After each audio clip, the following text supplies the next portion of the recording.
umunonotsi w'umurundikazi Francine Niyonsaba yaraye atahukanye ikibanza ca mbere mu gihugu c'Ububirigi mu mahiganwa yo kwiruka Wonder Diamonds 2021 ryitiriwe Memorial Vandam Sport, aho yirutse imetero 5000 mu gihe kingana n'iminota 14 amasegonde 25 n'amatierse 38. Several gears. Kip Kemboy, Tai, remember, who puts Niyonsaba under pressure in Paris over the shorter distance into the home straight. Obiri, these four well clear. Now then, look at Niyonsaba coming wide.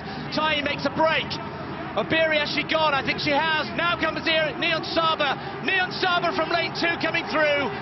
Inyuma yo gukugwa mu higanwa rya Jeux Olympiques akankigwa kubandanya mu biruka imetero 5000, kandi Francine yari yashitse mu gihe ciza ku mwanya wa kane, akidogera abamuherekeje bo muri Komite National Olympique y'u Burundi batamufashije kuburana ugo rubanza rwo kurenganwa. Muribuka kandi ko Francine yari yabidogeye imbere na mbere abagiriza ko atakintu na kimwe bigeze bafasha abanonotsi mu myiteguro ya Jeux Olympiques. Francine Niyonsaba yaragerageje kwereka amakungu ko naho byari bigoye atanumwe yigeze amutahura ngo amushigikire, bitamuciye intege mu ngabire yiwe yo kwiruka.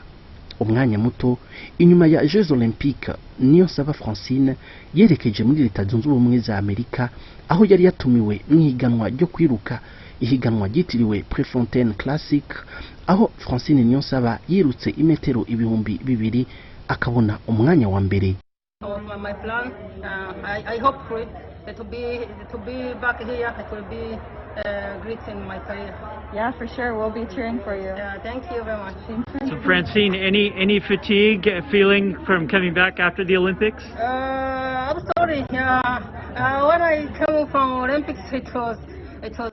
Reka turindire iri higanwa ry'uyu mwaka ndariheze, hama ngende nicare niyumvire kukungene nogaruka gushasha n'izindi nguvu, kandi ndavyizera ko nzogaruka neza mu mahiganwa.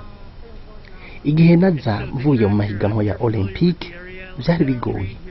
Ubwa mbere nari naniwe cyane mu mubiri, ariko naragerageje kugarukana inkomezi mu kunywa amazi menshi. Ndashima Imana kuko ubu niyumva neza. Natangaye cyane no kubona uno mwanya. Muravyibuka naheruka ngaha mu mwaka w'2016 byari nkibi, kandi n'ubu murabona ko uyu mwanya ari mwiza. Ngiye kunezererwa iyi ntsinzi. 10K record at Tokyo, 10K record for Burundi. I was proud to be top 5 around the world from 800. Yeah, I'm happy. I have been working hard to do this. And a couple more Diamond League races left for you this year? Yes, next Paris 3K. Okay, thank you. Inyuma yaho umunonotsi w'umurundikazi Francine Niyonsaba yerekeje mu gisagara ca Paris mu higanwa ryo kwiruka rya Diamond League, aho yirutse ikirere kingana n'imetero 3000 ku mwanya ungana n'iminota 8 amasegonda 19 n'amatierse 8. Francine Niyonsaba atahukana umwanya wa mbere. Umurundikazi Francine Niyonsaba akaba yaciye agigwa umunonotsi wa gatanu yiruka cyane mu mateka y'amahiganwa yo kwiruka. Francine Niyonsaba ateye ishema igihugu cy'u Burundi, atumye ibendera y'igihugu cy'u Burundi rihungabana muri ivyo bihugu bitatu bikomeye, ari ivyo Amerika, Ubufaransa n'Ububirigi. Ariko Francine Niyonsaba siko ashigikiwe mu gihugu abereye umuserukizi muri sport mpuzamakungu. Ivyo bishimangirwa n'ijambo ry'umukuru w'igihugu Evariste Ndayishimiye, aho ashimika ko Francine yibukwa hageze kwiruka. Ubujejwe igisata c'akaranga c'imico n'akaranga aho wosanga barazinanye na Rohete. None ntiyarakwiye kuja mu rwaruka akaraba bafise impano nk'izo kugira ngo tugire abaririmbyi mpuzamakungu bazoja kuzana amadolari hanze. Ubujejwe inkino ugasanga yibuka ko Francine Niyonsaba ariho iyo ageze kurira indege gusa ngo bajane. Birabaho ndabizi. Nawe Francine abagiye kuzana idolari mu gihugu. Muri saze twatereza kumufata mu mugongo kugira erega ibyo ni bya biri twita exportation. Ure export ubuhinga n'ubumenyi, ure export ibinibi.